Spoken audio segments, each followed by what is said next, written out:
Good morning everyone, end of week 5, another big week. We've had prefect nominations this week and I want to thank everyone who's put their name forward to take on those leadership roles in our school.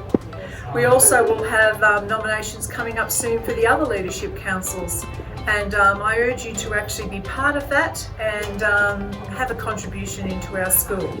Extremely cold today, make sure that you stay warm, and I wish you all a good weekend. Good morning, Mulwaree.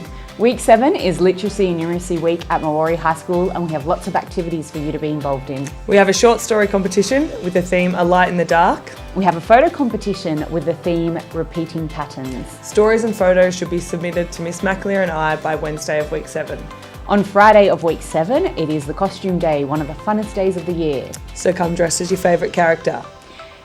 During break 2 on Friday, there is a spoken word performance. If you'd like to be involved in that, please let me know. There's lots of prizes to be won and the golden ticket will be drawn. Look around the school for posters. Hi everyone, welcome to the end of week 5. It's been a huge 2 weeks looking at responsibility around our school.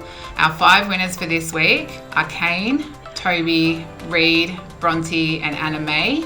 If you listen out for the notices on Monday and come to the English staff room to collect your prize, congratulations to those students. Next week, week 6, we are looking at opportunities. So looking at all the opportunities that Mulwaree High School can provide, your teachers can be nominating for attempting all tasks, completing your homework and trying new things. So let's keep up the great work, and as always, have a great weekend.